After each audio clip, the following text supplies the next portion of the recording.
Again, my name is Jane Rongren. I'm the Community Relations Director at the Lakeshore. I am going to turn things over to Chandra very shortly, but I wanted to introduce you to her first.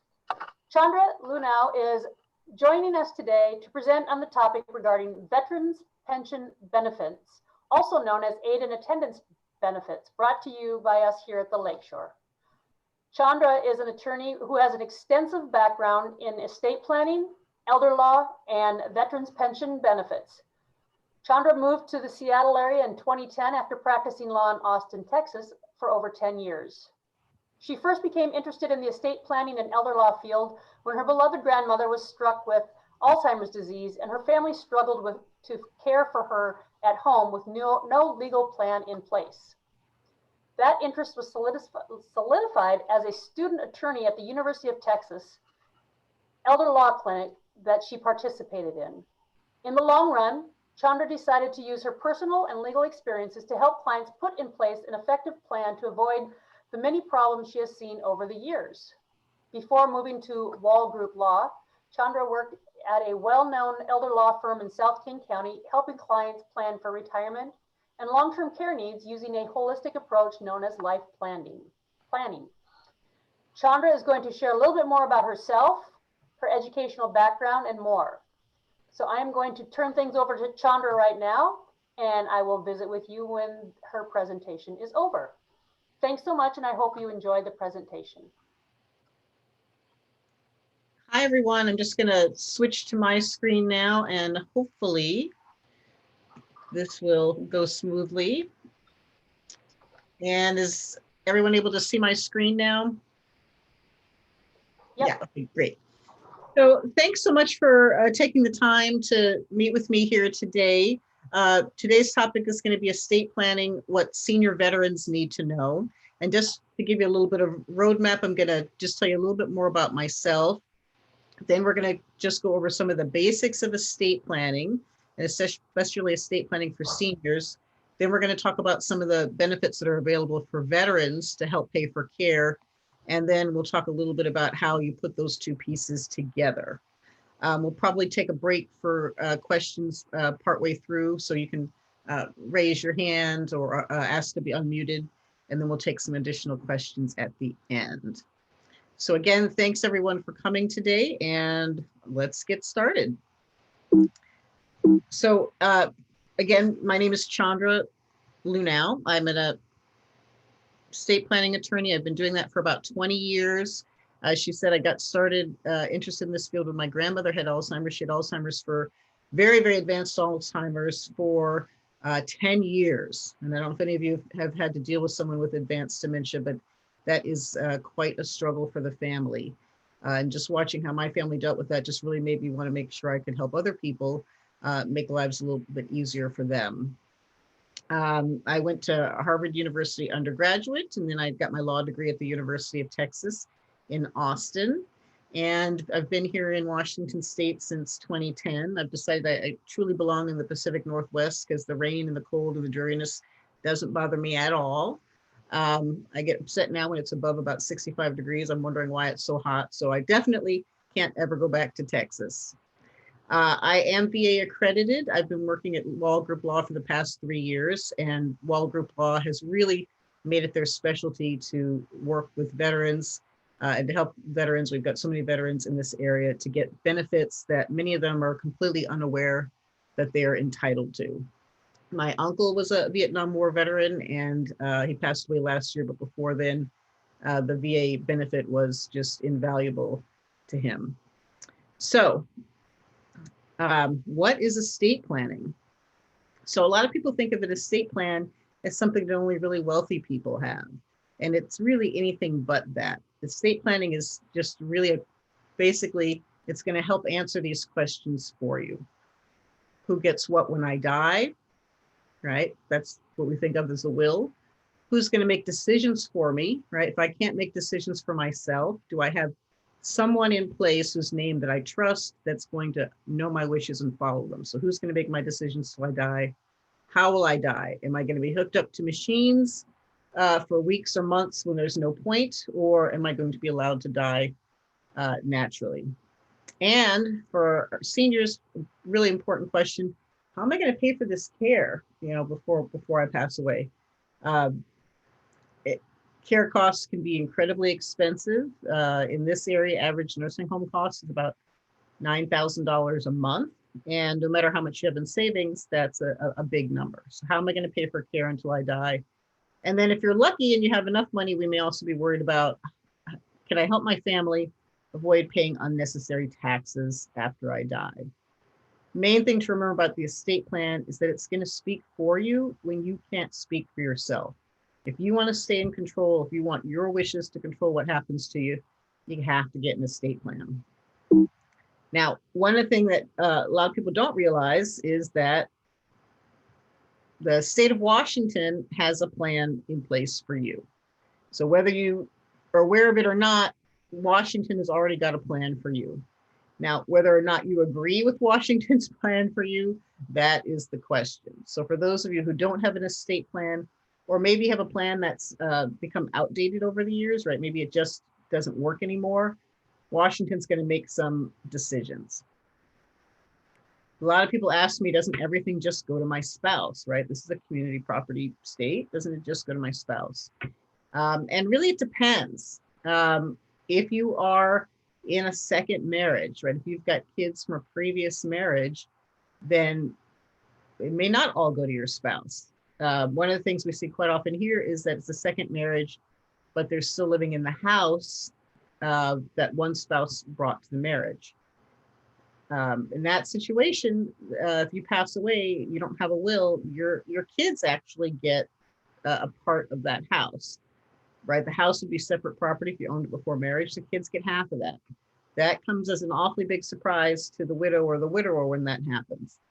So again, Washington's got a default plan. You might like it, you might not. They also have a default plan for who gets to make healthcare decisions. And again, that may or may not be the person that you would trust. For example, for your kids, all your kids have to be able to make a unanimous decision. So I'm sure some of you are out there thinking, when was the last time the kids all agreed on anything, right? So again, we want to have our own plan in place. Again, you really, really need to have an estate plan if you are in a blended family, right? A second marriage situation, it's really important that you have those plans in place. We see a lot of things kind of go wrong when we've got those second marriages and people haven't really planned for dealing with the issues that come up when we've got kind of two sets of kids, especially with a later in life second marriage. And you also really want to make sure you have an estate plan if you've got anybody in your family you're leaving money to who's either under 18 or maybe has special needs, some type of disability, or if your spouse has dementia, or you're worried about protecting from long-term care costs. These are the times when you really, really want to make sure you've got a good estate plan in place.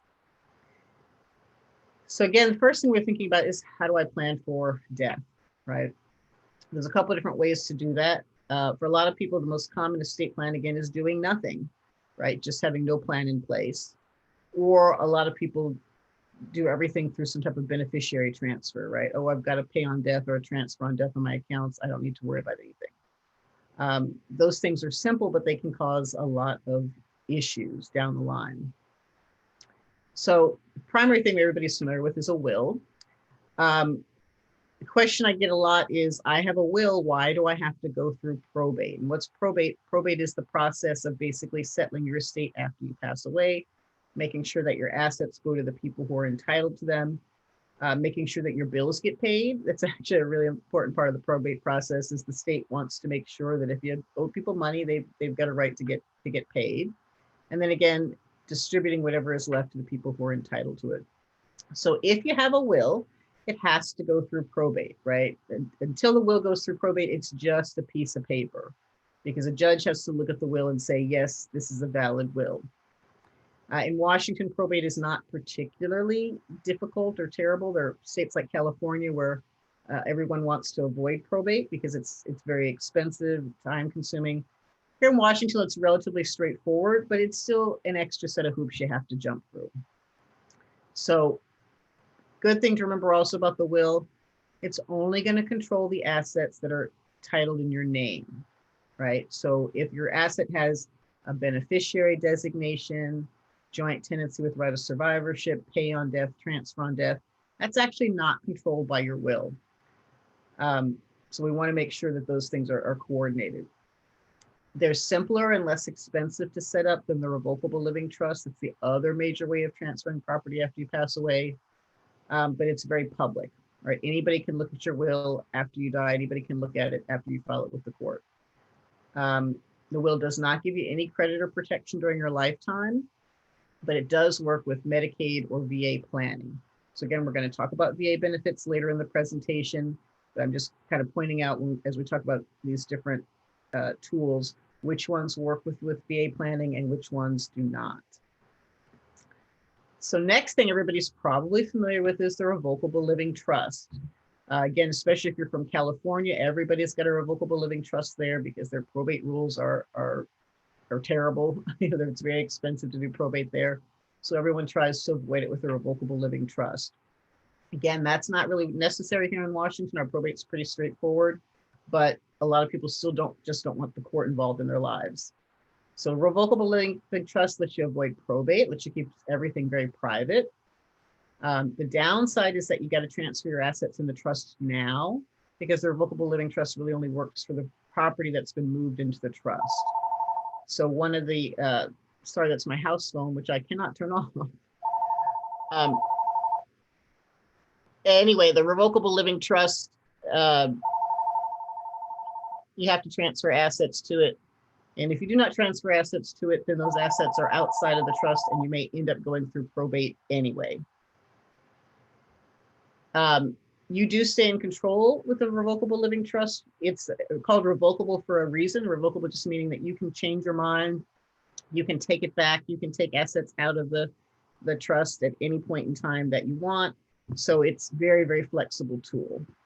If you lose capacity, we just have a successor trustee, a backup person that's named in the trust, and that person can just really smoothly step in and take over for you.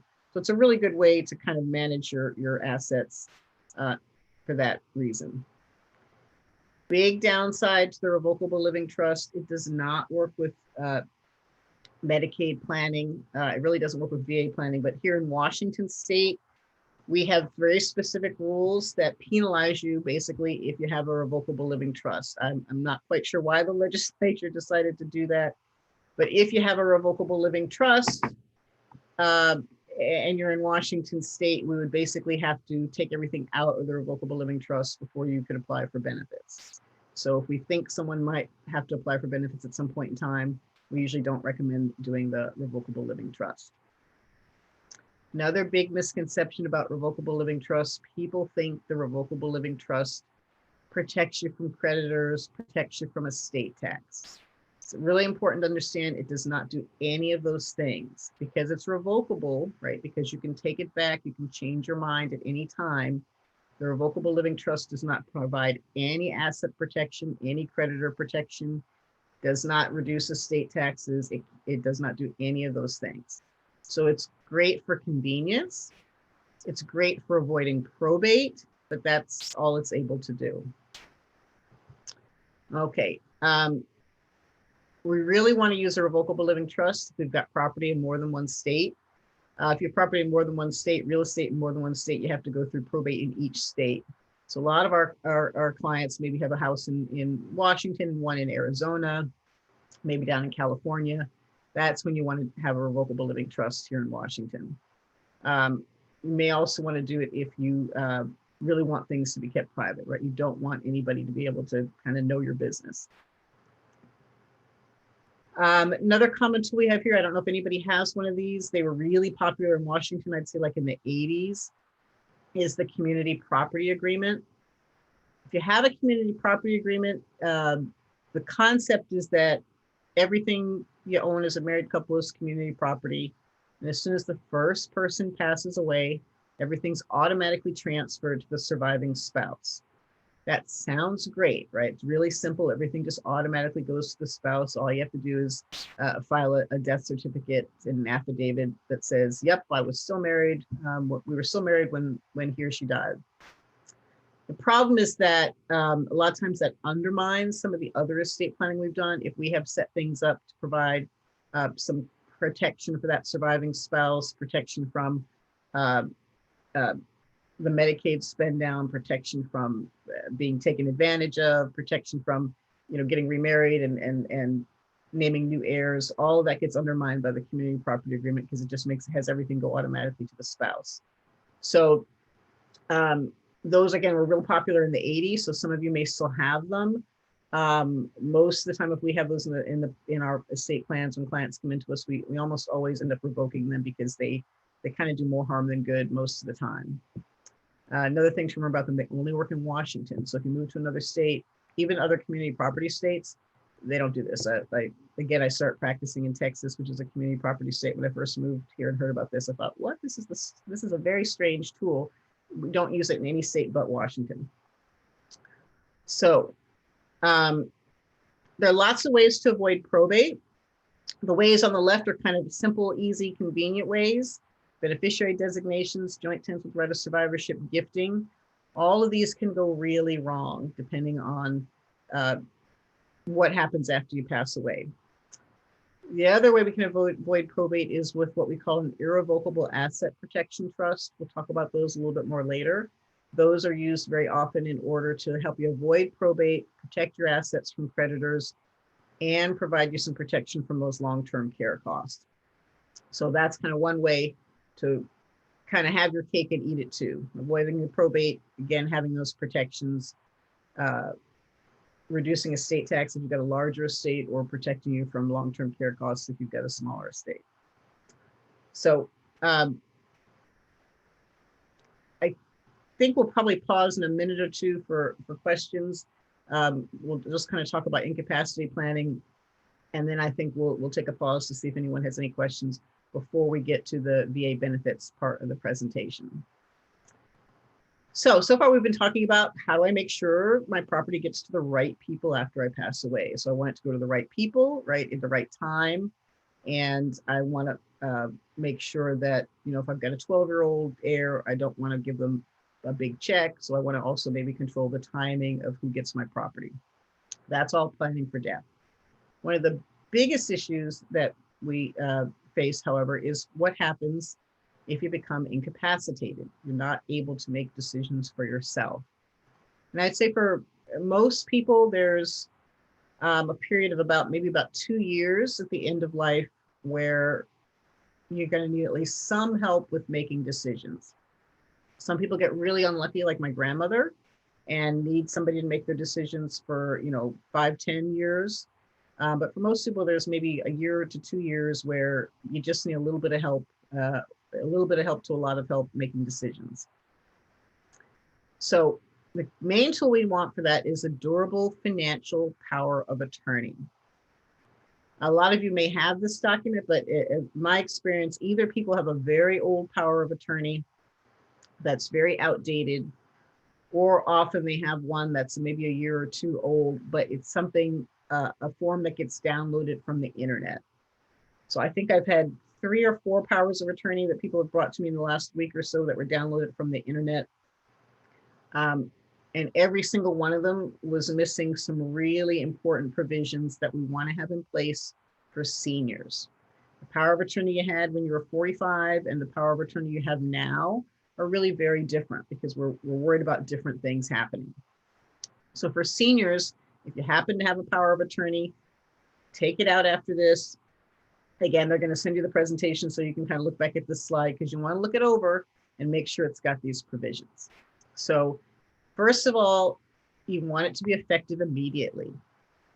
A lot of the old powers of attorney have some language in them that says, my agent, right, that's the person you're giving the power to, can only use this power of attorney once 2 doctors have said, I am incapacitated and can't make my own decisions.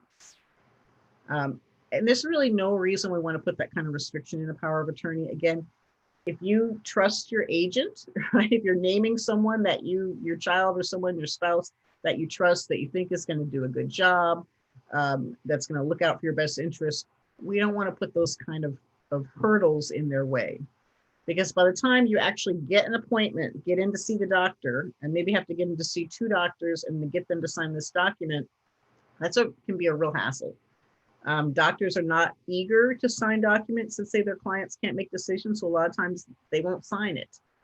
Or, I've had people come to me in frustration saying, I took mom to the doctor and that day she was clear as a bell, right? She hasn't been clear in weeks, but the day I took her to the doctor, for that 15 minutes when the doctor was talking to her, she was clear again and the doctor wouldn't sign the form. So again, we want to look at it and make sure it's effective immediately. The number 2 thing for your senior, and again, I really encourage you to look at your power of attorney after this presentation, is we want to make sure we've named a backup agent. Sometimes people only name their spouse, or maybe they name their spouse and one other person. If that spouse passes away, we don't have anyone else who can make decisions for you. If we run out of people who are named, we can end up in court having a guardian appointed. At that point in time, you don't have any control over what might happen. The court decides who the guardian is going to be. The court decides what powers the guardian is going to have. And they're going to legally take away your rights to manage your own property when a guardian is appointed. So we really, really want to make sure we avoid that. They're always naming someone that you trust. So you want to make sure we've got a backup agent in place. About a year ago, I had a client come to me. Her husband had suddenly had a stroke. He was very, very ill. They had a power of attorney. It only named each other, and then a backup agent who was refusing to serve. And within a week of me meeting with her, she became very, very ill and passed away. And at that point in time, there was literally no one to make any decisions for the husband who was, again, had this massive stroke. So we want to make sure we've got a backup in there. Third thing that you really want to make sure your power of attorney has when you're a senior is we want to make sure that your agent has the ability to make gifts. Sometimes the provision will just say the agent has the ability to make gifts. A lot of times it'll say that they've got the ability to make gifts for the purposes of qualifying you for, it might say the word COPES, or it might say Medicaid or need-based programs. We want to make sure we have that kind of provision in the document. The reason we want to have that in there is if you're a senior, if you start running out of money, if you can't make decisions for yourself, but you have one of these powers of attorney that has these gifting provisions, we can use that to protect the money you have left, to protect it for you or your spouse, and to help you get qualified for something like the VA benefit. We don't have that gifting language, or unfortunately what I see a lot is there's gifting language in there, but it's got these limits on it. Like I had one that said the agent can make a gift, but the agent can't make a gift to himself. Well, I had 2 choices. I had the son who was the agent, and I had another son who was terrible with money, right? Every penny he got, he spent. So there was no way I wanted to give money to the son who, was going to blow it all. But the power of attorney specifically said the agent couldn't give money to himself. Like, why is it in there? The person you're naming is the agent, usually the person you trust the most. So again, we want to review those provisions and make sure that they make sense for seniors. The other thing we want to do is ideally they should be updated about every 5 years or so. If it's older than that, then often the banks will just not accept them. It's really frustrating if you're going to the bank, you need to access an account or transfer an account. You hand them the power of attorney. They look at you and they say, no, this is too old. We're not going to accept it. Meanwhile, the person who signed it has advanced dementia. You cannot get a new power of attorney. It's incredibly frustrating. So we want to make sure we're updating them about every 5 years or so. And ideally, you give some instructions to guide your agent, right? The power of attorney can be a little bit of a blank check, but we want to make sure the agent kind of knows how they're supposed to use that power of attorney. What do you expect them to do with the financial power of attorney? How do you expect them to spend your money? Healthcare power of attorney, and this is the last of the documents we'll really be talking about today, is the healthcare power of attorney and the healthcare directive. So these are the documents that let you name someone to make healthcare decisions. We can combine the financial power of attorney and the healthcare power of attorney into one document, but we like to keep them separated. That just makes it simpler for everyone. If you're in the middle of a health crisis, we don't want the medical people to have to read through 15 pages of financial details before they get to the part that talks about how to make medical decisions. So again, we want to make sure we've got a backup agent named. We want to make sure it's the right person. A lot of times when clients come to me, the documents name people that they haven't seen in 10 years, or may name someone who's passed away. So we want to make sure those are up to date. The living will, same thing. That's the document that's the kind of the pull the plug document. It says what kind of care you want. If you're terminally ill, or if there is permanently unconscious, terminally ill, some kind of advanced condition. In our powers of attorney, we kind of go a few steps further. We also include instructions for what kind of treatment you want if you have something like advanced dementia, or maybe like an advanced ALS. Those aren't covered in the kind of default healthcare directive, but most of our clients are telling us, I want to include instructions for the doctors. I want to include instructions for the family members if I have dementia. So it lets your family members know your wishes. It lets the doctors know your wishes. Again, all these estate planning documents are making sure that you're the one who's in control. You're the one who's telling people what to do. You're the one who's putting the right people in place, not leaving it up to whatever the state says.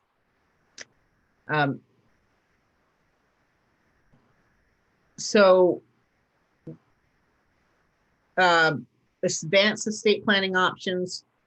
And we'll talk about these a little bit more later, but we have some opportunities to protect some of your assets if we do our estate planning early enough. One option is transferring property to Medicaid or VA Asset Protection Trust to protect those assets. Another option is just, instead of leaving your property to your spouse, leaving it to a special needs trust for the benefit of your spouse. That can provide protection for your spouse in case they become ill, need help. It protects that money from VA spend down or Medicaid spend down. And of course, if you have an estate over $2 million, then we'd want to do a credit shelter trust or to minimize those estate taxes.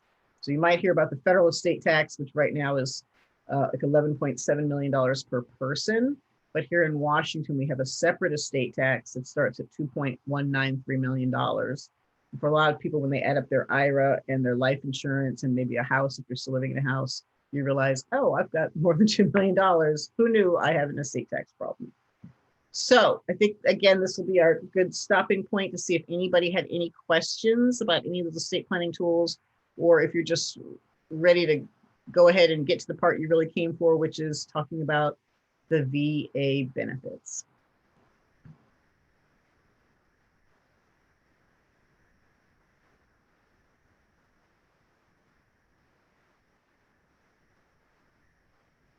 If anybody has any questions, go ahead and unmute yourself.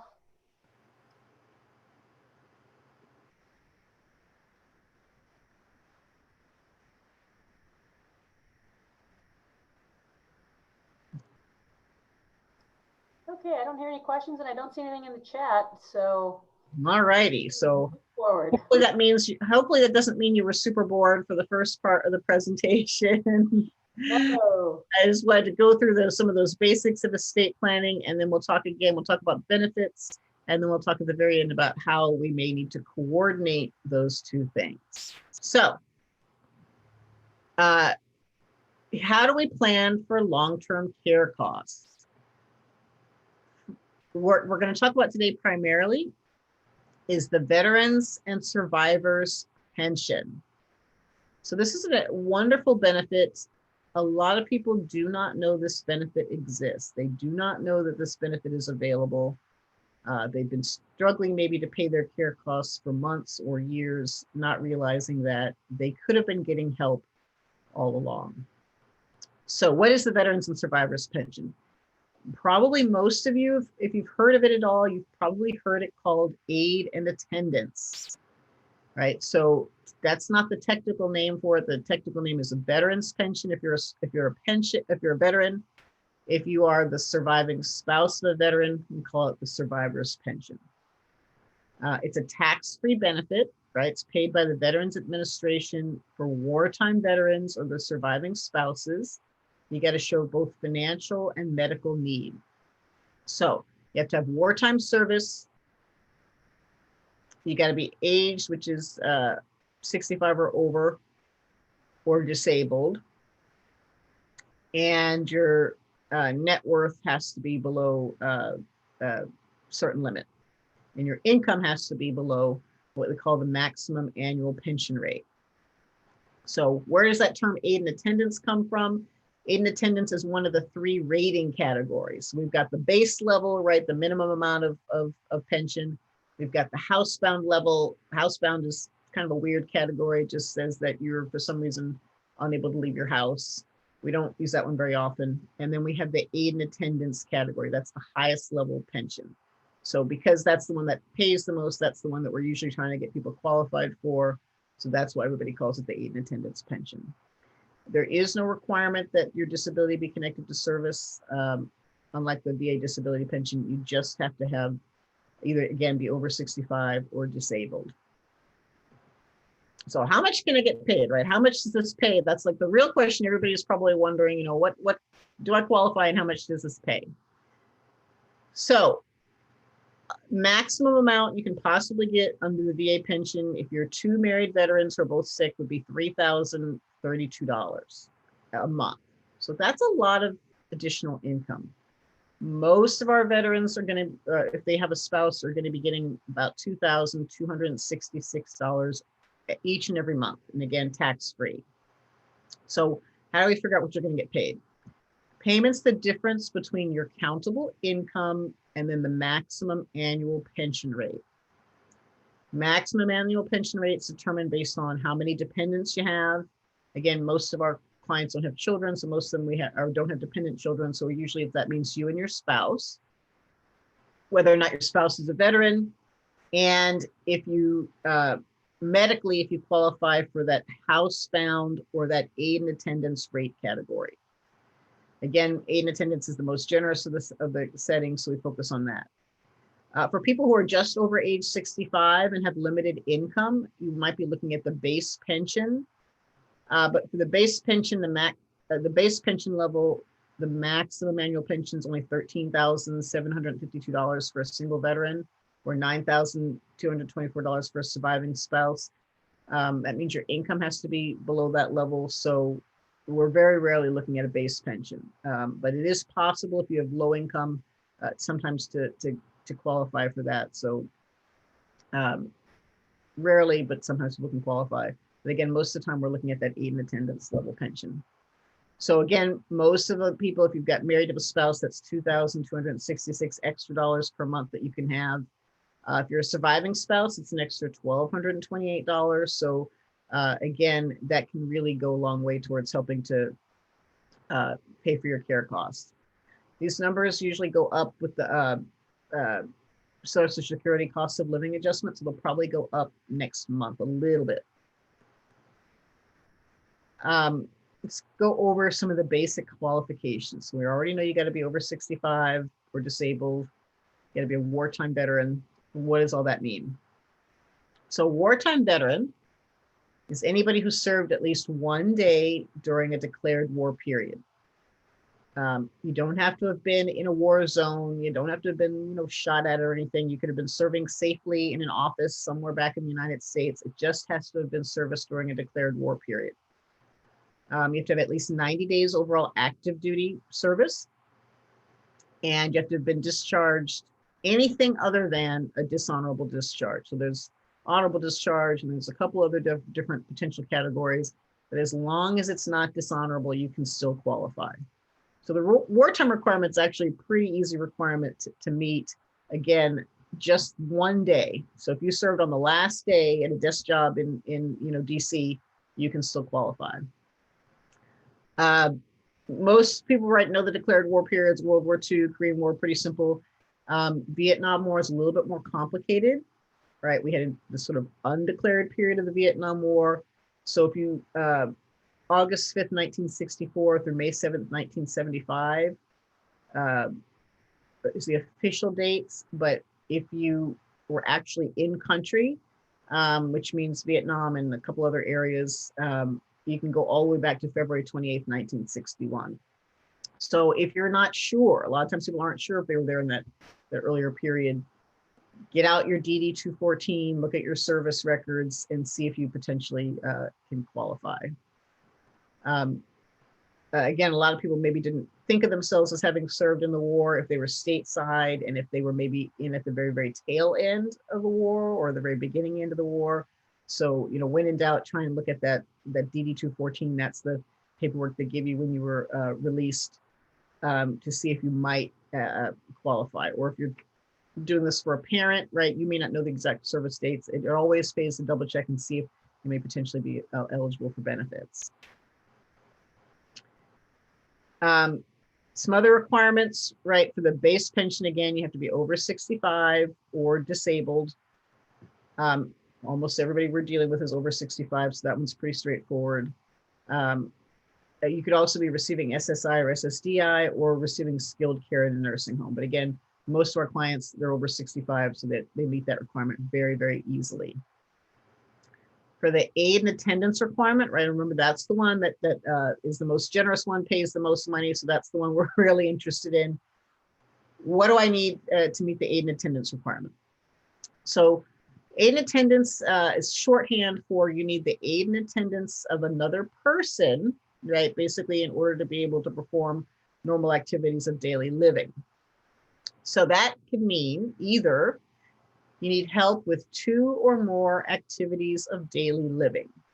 So if you come to my office, we have you fill out a questionnaire, and it's going to say, which of these ADLs do you need help with? And it's things like bathing, dressing, feeding, transferring, that's like maybe from getting from bed to chair, things like that, and then ambulating in your within your home.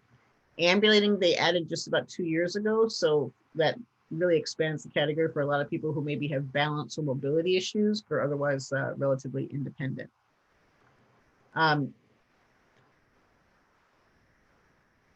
will point out that a lot of times people say, oh, well, they need help cooking, they need help shopping, they need help paying their bills, they need help doing all these other things. Those are technically not ADLs. Those can count as medical expenses, but they don't count as part of the initial approval. So we are looking for those kind of core activities. The other thing we're looking for, much broader category, is supervision needed due to some dementia or some other brain disorder, right? So what that really means is the person can still feed themselves and dress themselves, but they need to live in a protected environment. They need to have supervision to protect themselves from the hazards of their daily environment. So a lot of times people may not quite need those ADLs, but they've got a dementia or Alzheimer's diagnosis, and so we can get aid and attendance rating for that.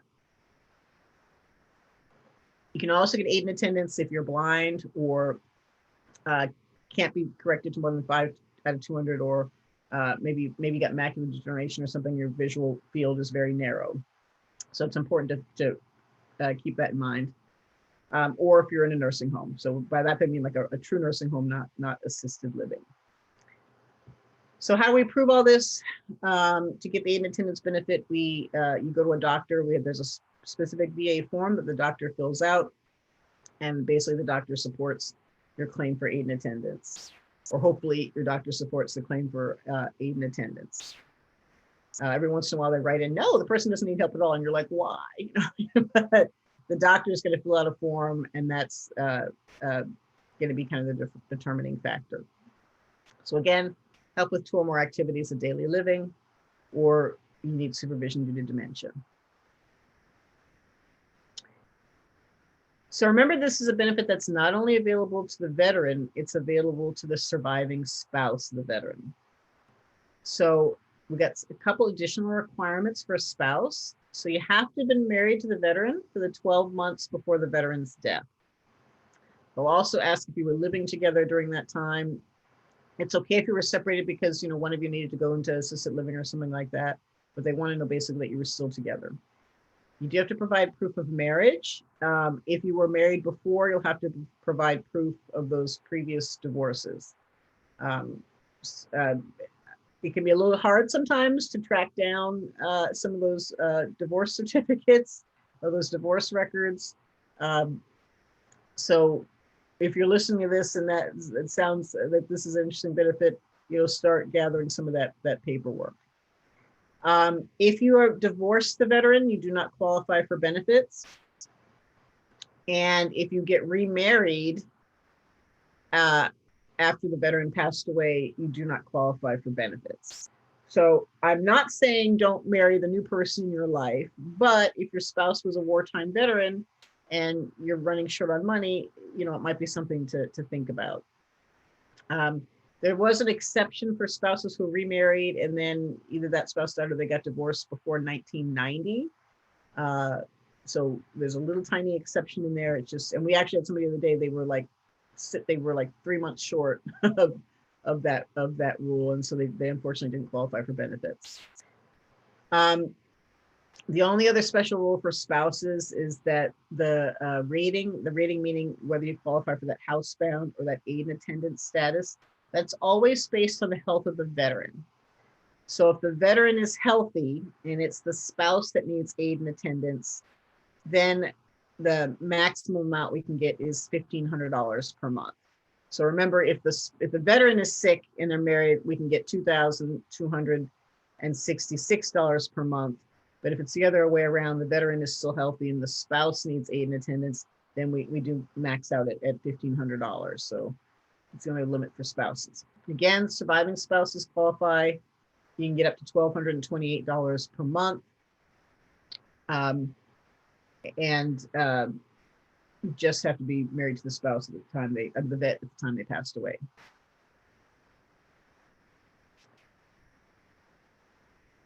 So income limits, right? So remember I said this is a need-based benefit. You have to meet certain asset and income limits. So simple rule of thumb, sorry, I'm hitting my button too fast. Simple rule of thumb is your income, your VA purposes income has to be less than that maximum annual pension rate. So remember the maximum annual pension rate is if I'm married with a spouse, if I'm a married vet, my maximum annual pension rate is $2,266. If I'm a surviving spouse, my maximum annual pension rate is $1,228. So the income's got to be less than that maximum annual pension rate. VA rules are a little bit weird. They include all your income, and if you happen to live with dependent children and they made money, it would include their income as well. What you do is you get to subtract your unreimbursed medical expenses. So VA is pretty generous. They say, look, you've got all these medical expenses. They're not being reimbursed by your health insurance or by anybody else. We're going to let you deduct those from your income. And as long as your income minus, right, those medical expenses, we call that your income for VA purposes or IVAP.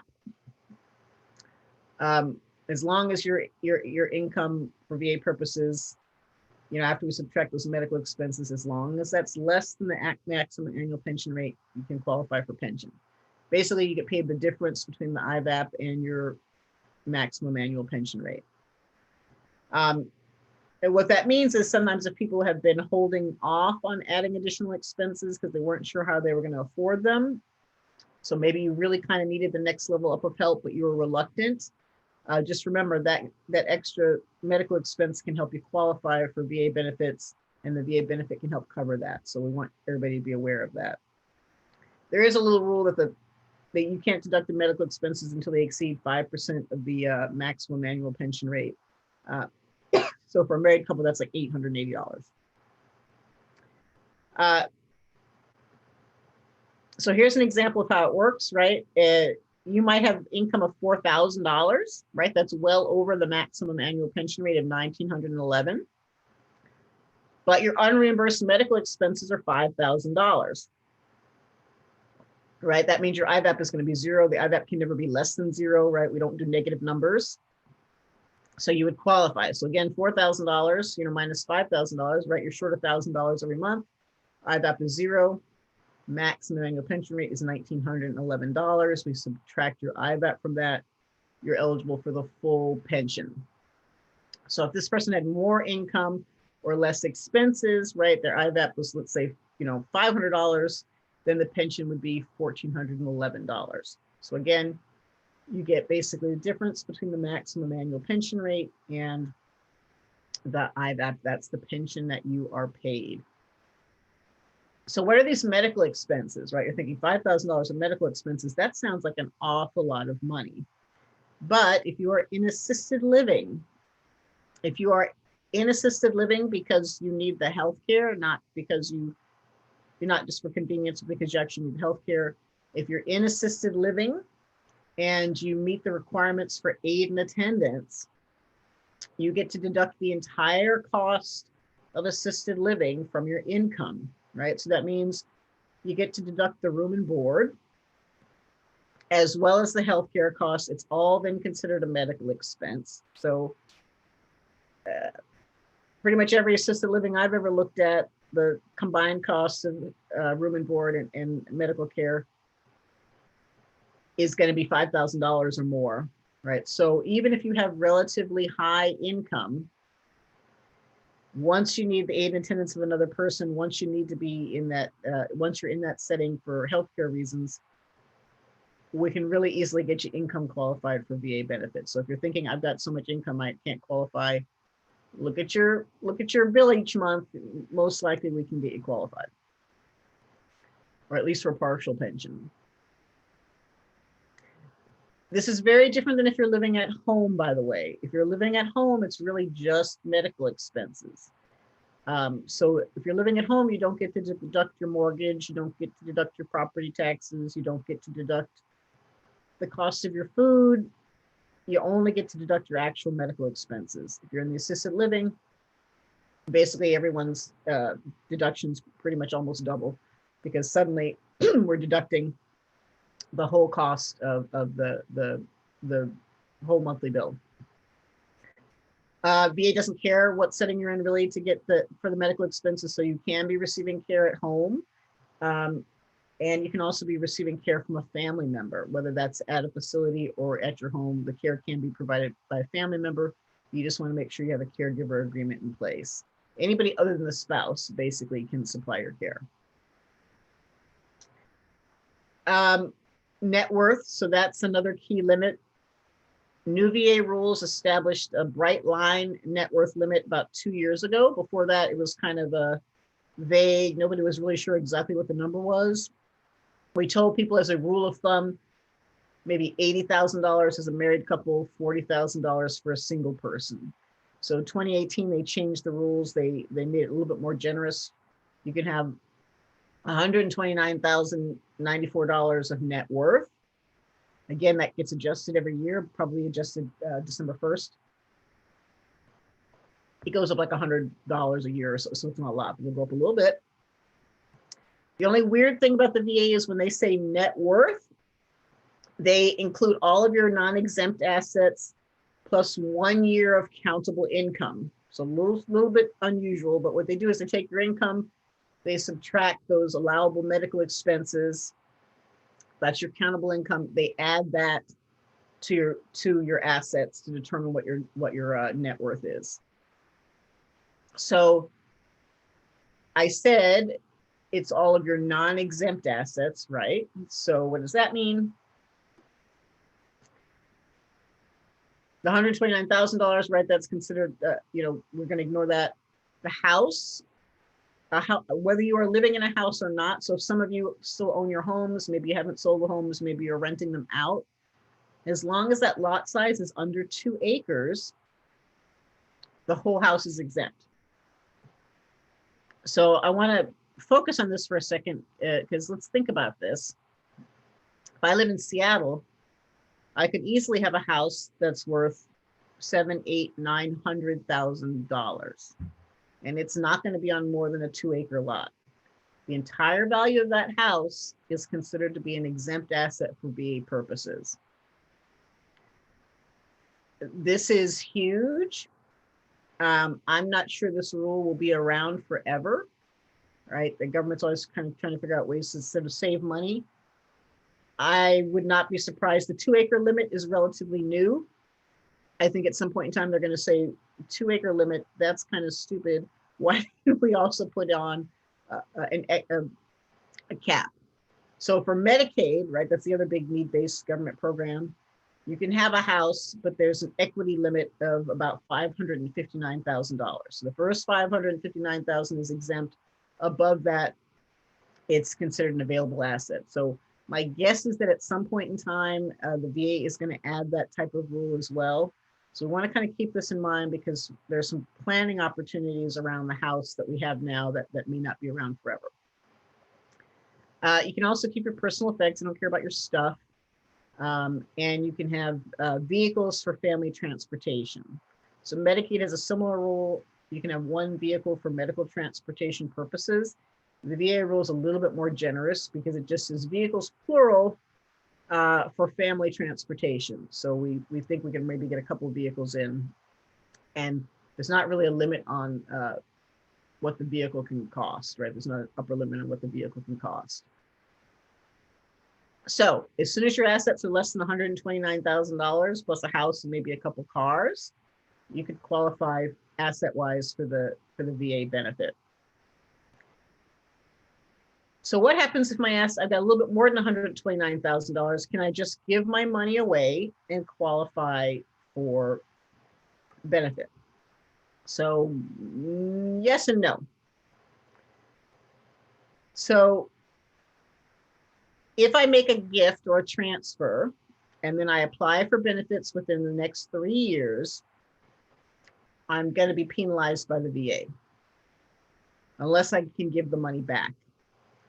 The penalty period starts the month after the make a gift. So if I make a gift this month, my penalty would start December 1st.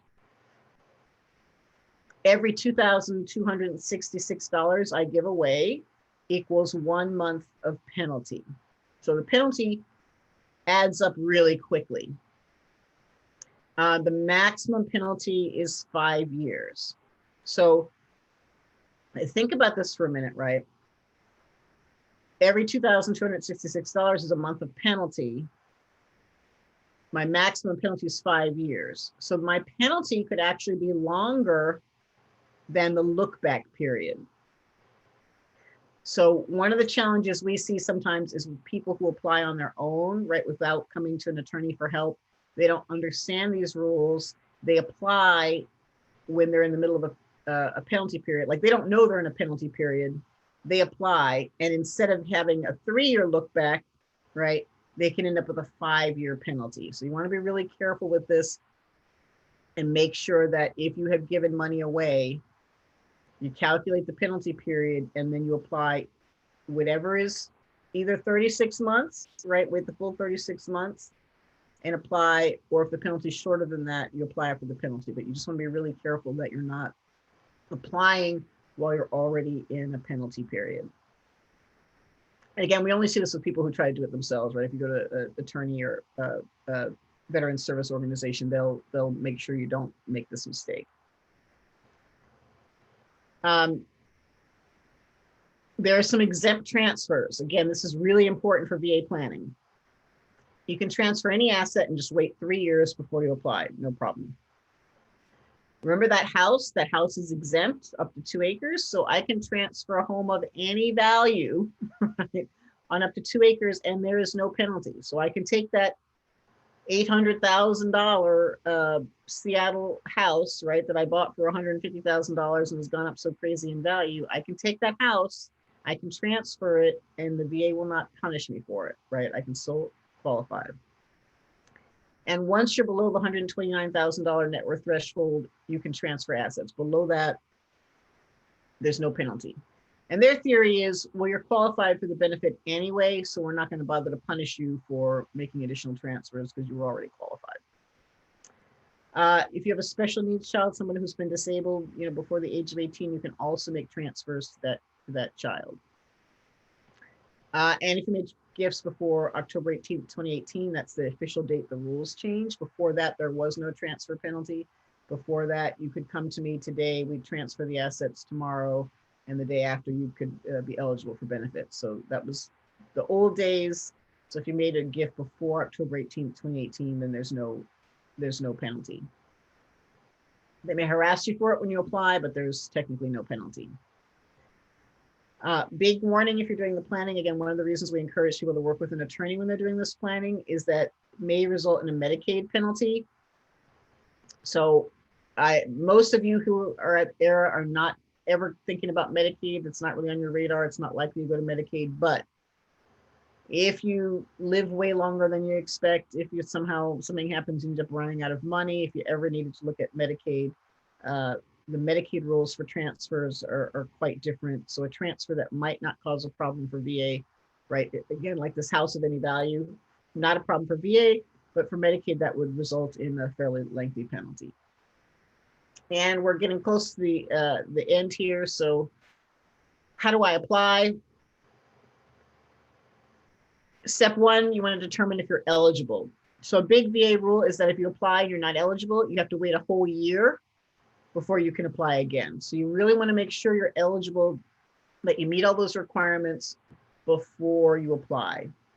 If you work with a VA accredited attorney or agent or a veterans service organization, they pretty much all offer an eligibility consultation to help you make sure that you're eligible. And you have to be accredited by the VA in order to help with VA applications. So the VA basically approves you and makes you go through some annual training. So step one, make sure you're eligible. Again, don't get stuck with that year where you can't apply because you guessed wrong. Two, right, take any steps to become eligible. So again, we'll often maybe transfer some excess assets and wait out the penalty period, or we might transfer a house. Again, if you still own your house, transfer it to a VA trust before you sell it. The house is exempt while it's a house, but the second you sell it, you've got a pot of money and you're no longer exempt. You're no longer eligible for the benefit. So again, any steps you might need to become eligible or just stay eligible, do those first. Then you submit what's called an intent to file. That preserves the earliest date you might be paid benefits. And then you have a year to gather your evidence. So you submit the intent to file. Let's say you submit it May 1st, 2020. That's the earliest date or that you'd basically be paid your benefits. And you have up till May 1st, 2021 to actually get the paperwork in and still be paid benefits retroactively back to May 1st, 2020. And the final step would be to file a fully developed claim. The VA paperwork is complicated. We sometimes joke that we think it's complicated, like purposely complicated to make it hard for veterans to complete in the hopes that you will, give up or die before you get the benefit. And it's really not funny, but the process is enough of a hassle that feels, sometimes that feels like that might actually be true. So you want to be really careful. You want to make sure, because again, if you have inaccurate paperwork or incomplete paperwork, or you apply before you're eligible, it's at a minimum going to delay your claim. And when you say delay with the VA, we've heard of people where it takes a year for them to get benefits. Should take maybe 3 months, 2 to 3 months. But if it's not done right the first time, again, it can just really drag things out. And kind of what happens with the VA is they send back a question or they say something's not right. They ask for more information.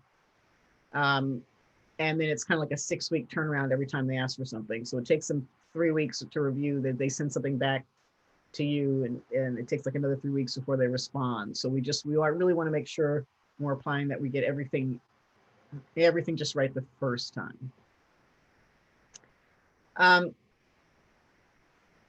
So just really quickly, there's some other VA benefits.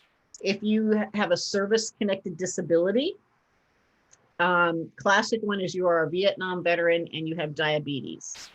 So all the Vietnam veterans who were anywhere near Vietnam, they basically concluded that if you have diabetes, if you have Parkinson's, if you have a few other diseases, we presume it was caused by Agent Orange exposure.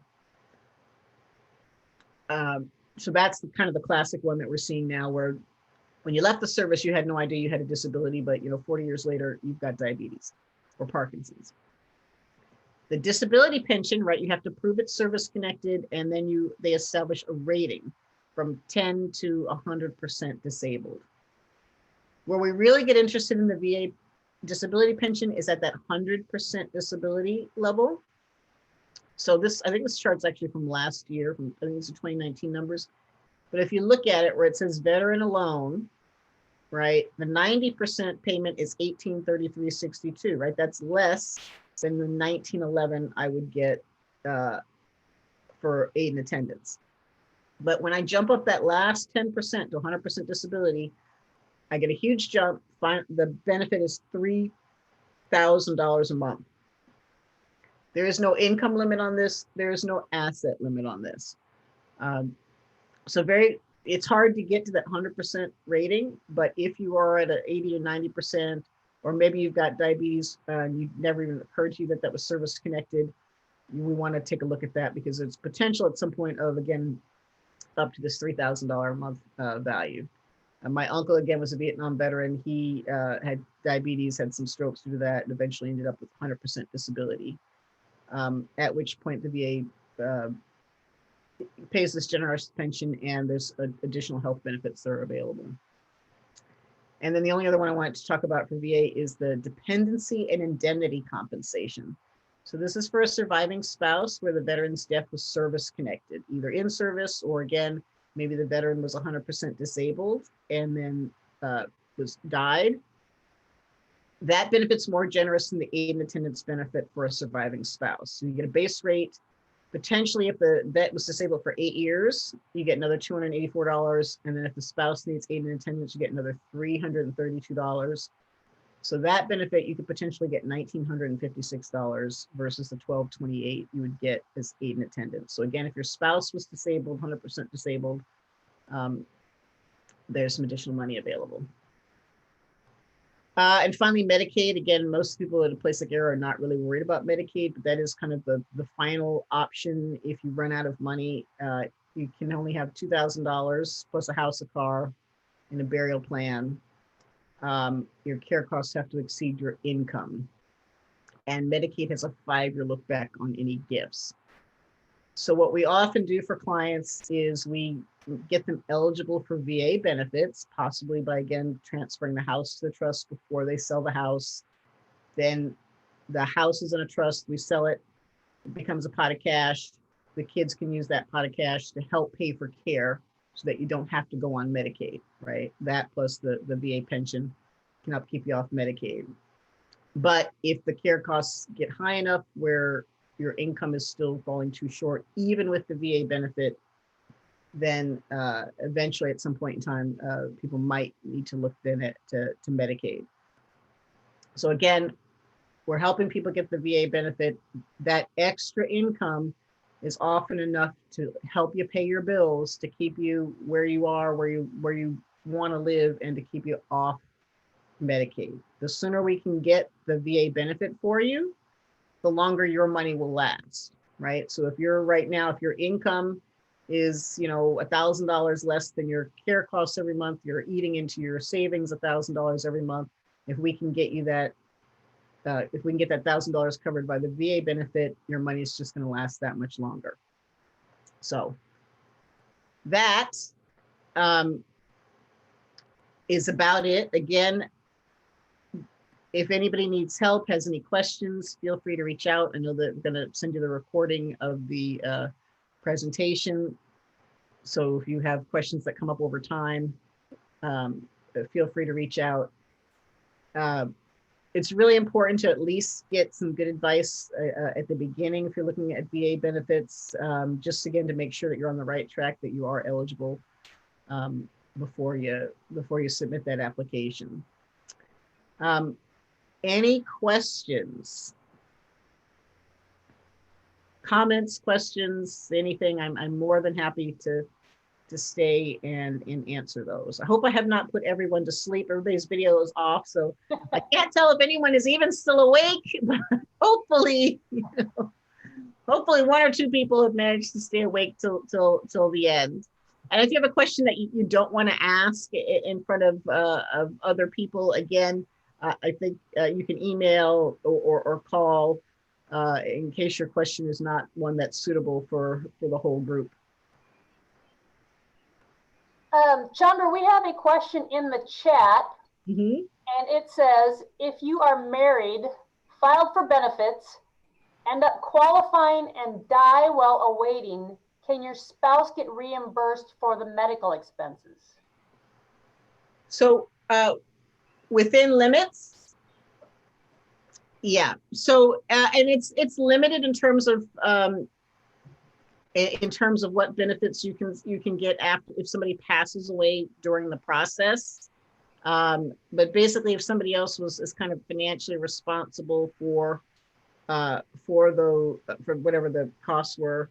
And if you're far enough along in the process, it is sometimes possible to get some of those retroactive benefits paid. It is a little tricky, but it sometimes is possible. Okay, thank you. I was unable to unmute a few of you. A couple of them I was unable to. You'll have to unmute yourself. But if anybody does have any questions, we do invite you to unmute your computer or your microphone and go ahead and ask Chandra your question. Mm-hmm. And you can also, like I said, you can ask a question in the chat if you don't feel like unmuting yourself. Yep, yep.